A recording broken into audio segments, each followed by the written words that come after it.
Second part को लाने की बजाय इस पार्ट को प्रायोरिटी पर रखकर आप लोगों के सामने पेश करने के बारे में सोचा। एक दमदार स्टोरी लाइन के साथ में कड़क विजुअल इफेक्ट्स और साथ ही ऐसी कई अनसुनी पहेलियां जो कि आपको सोचने पर मजबूर कर देगी कि आखिर इसके सेकंड पार्ट में क्या होने वाला है। इसके फर्स्ट पार्ट को देखने भर से ही पब्लिक के मन में इसके लिए बाहुबली और केजीएफ जैसी एक्सपेक्टेशंस क्रिएट हो गई और पर्सनली मैं खुद भी चाहता हूँ कि इसका सेकंड पार्ट जल्द से जल्द रिलीज हो। और अब जब इतनी ही तारीफ हो चुकी है सनाओ विदाउट वेस्टिंग टाइम चलिए आते हैं इस कहानी की मेन स्टोरी लाइन की तरफ। इंडिया से कोसों मील दूर जापान में एक प्रथा है जहाँ पर दूल्हा अपनी दुल्हन को महंगे सामान गिफ्ट करता है और इनके अंदर एक इनका पौराणिक बाजा काफी ज्यादा फेमस है जो कि बनता है लाल चंदन की लकड़ी से। मगर ये लकड़ी जापान में नहीं बल्कि चाइना से इंपोर्ट करके मंगाई जाती है। लेकिन इस लकड़ी को चाइना की बॉर्डर पर लाने के लिए इसे इंडिया के मद्रास से ट्रांसपोर्ट किया जाता है और मद्रास के सभी चेक पोस्ट से इन सभी लकड़ियों को निकालने का काम सिंडिकेट नामक एक टीम को दिया गया है जो कि शेषाचलम के जंगलों से इस लाल चंदन यानी कि महंगी लकड़ी को निकालकर जापान तक इंपोर्ट करवाते हैं। और इसी के साथ एंट्री होती है इस कहानी के लीड कैरेक्टर यानी कि पुष्पाराज की, जो कि अपने ट्रक के अंदर लाल चंदन की लकड़ी को भरकर शेषाचलम के जंगलों से भाग रहा होता है। मगर उसके पीछे पुलिस पड़ी होती है। एक वक्त ऐसा आता है जब पुलिस उसका रास्ता रोक लेती है तो पुष्पा उन्हें कहता है कि 10,000 लो और पूरा गेम सुलटा दो। मगर वो लोग उसकी बात नहीं मानते और लड़ाई झगड़ा करना स्टार्ट कर देते हैं। तो वो कहता है 10 नहीं तो 20,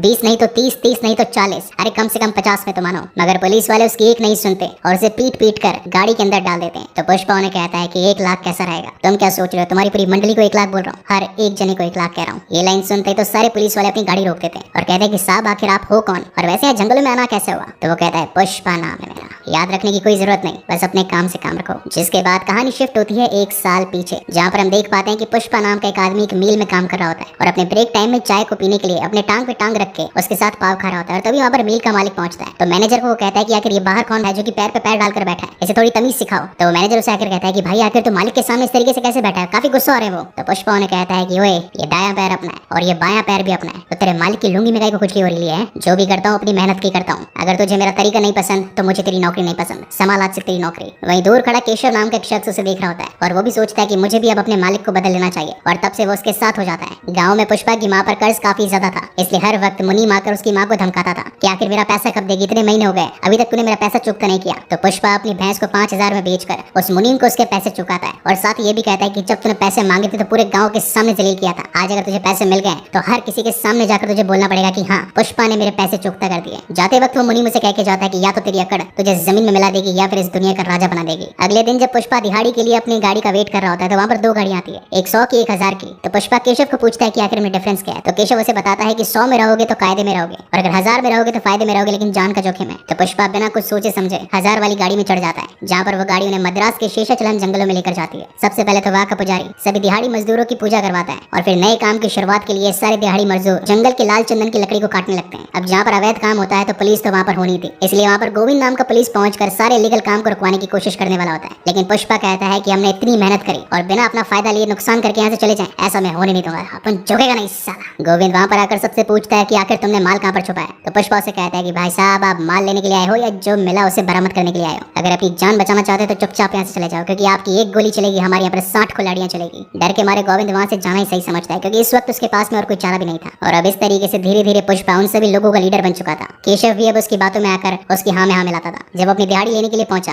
तो मैनेजर उसे कहता है कि केशव तू तो अपना पैसा ले चुका है, आखिर दूसरी बार किसका पैसा लेने के लिए आया। तो केशव कहता है कि वो देख दूर पे सिंहासन में पैर पे पैर रख के जो बीड़ी भोग रहे ना एकदम शहंशाह की तरह, वो अपन का दोस्त है, नया मालिक है, तो अपन उसकी दिहाड़ी लेने के लिए आए। मैनेजर कहता है कि जा दे दे उसे, पर उसकी अकड़ ज्यादा दिन टिकेगी नहीं। उनकी ये बातें चली रही थी और तभी वहाँ पर गोविंद अपनी पूरी पुलिस फोर्स को लेकर पहुंच जाता है। मगर पुष्पा ये बात जानता था कि अगर आज डर गया तो समझो मर गया। वो गाड़ी के अंदर सारे लकड़ी के फट्टे डाल देता है और इस ट्रक को खुद ही चलाने लग जाता है। उसके पीछे काफी सारी पुलिस पड़ती है, लेकिन एक वक्त के बाद में वो उन्हीं के सामने आकर खड़ा हो जाता है, बोलता है भाई बहुत गर्मी हो रही है, चलो लस्सी पीते पीते बात करते ना पुलिस स्टेशन में आ जाओ। जहाँ पर पुलिस वाले उसकी खूब कुटाई करते हैं, खूब पेलते हैं और बोलते हैं कि बता साले तूने सारी लकड़ियां यहाँ पर रखी है। पुष्पा कहता है कि अगर मैंने बताया तो मालिक मार देगा। तो वो कहता है कि मालिक कौन है। मालिक तो मैं ही है, आखिर अपन से पड़ा इस जिले के अंदर अपना मालिक और कौन हो सकता है। और काफी पिटाई के बावजूद भी पुष्पा अपना मुंह नहीं खोलता कि आखिर उसने लकड़ियों से भरा ट्रक कहाँ पर डाला। तभी वहाँ पर एक पुलिस वाला आता है और कहता है कि अपना मुंह ऐसे नहीं खोलेगा। वो उसको पूछता है कि आखिर बता तेरा पूरा नाम क्या है। तो वो कहता है कि मेरा नाम है पुष्पा, पुष्पराज। तो पुलिस वाला कहता है तेरे बाप का नाम क्या है। अब यहाँ पर उसके पिता का नाम सुनकर उसे अपना एक फ्लैशबैक याद आता है जहाँ पर वो देख पाता है कि जब अपनी माँ के साथ एक स्कूल के अंदर दाखिला लेने के लिए गया था तो उसके नाजायजपन की वजह से उसके दूसरे बड़े भाई आकर कह देते हैं कि तू तो एक नाजायज औलाद है, हमारे पिता तेरी माँ के घर पे 2-3 बार चाय पीने के आ गए, तूने तो हमारे खानदान का नाम मुलेठियों से जोड़ लिया, तेरा नाम सिर्फ पुष्पराज है, बोल तेरा क्या नाम है। तो वो बच्चा धीरे से बोलता है पुष्पा। जोर से बोल तेरा नाम क्या है। तो बोलता है पुष्पराज। और इतना बोलते के साथ ही उसका वो कंधा हमेशा के लिए ऊपर हो जाता है। And that is the reason पूरी मूवी के अंदर हमें पुष्पा का कंधा ऊपर दिखाया गया है। खूब सारी पिटाई धुलाई कुटाई के बावजूद भी पुष्पा उन्हें कुछ नहीं बताता और तभी ट्रक के मालिक उसे बचाने के लिए वहाँ पर पहुंच जाते हैं। ये थी रेड्डी गैंग, जो कि 3 भाइयों के थ्रू चलाई जा रही थी। सबसे छोटा था जॉली रेड्डी, जिसका काम था सिर्फ शराब और शराब। उसे हर वक्त अपने बिस्तर पर एक लड़की चाहिए थी। उसके बाद में था उसका बड़ा भाई जक्का रेड्डी। धंधे में सबसे तेज और होशियार वही था, क्योंकि सारा काम वही देखता था। और तीसरे नंबर पर सबसे बड़ा भाई, जो कि सबसे खूंखार था, जिसका नाम था कोंडा रेड्डी। एक दिन दुश्मन से अपना बदला लेने के चक्कर में उन्होंने जिस जीप में बम डाला, उस जीप में उनका हाथ भी चला गया, मगर बदला तो वो लेकर रहे। और यही रेड्डी गैंग शेषाचलम के जंगलों से इस लाल चंदन को जापान तक इंपोर्ट करवाने का काम करती थी। जॉली उससे कहता है कि आखिर तूने हमारा माल कहां पर छुपाया, जल्दी से हमें बता। तो पुलिस वाले भी कहते हैं कि हमने भी इससे खूब पूछा, लेकिन इसने तो कुछ बताया नहीं। तो पुष्पा कहता है कि ओए,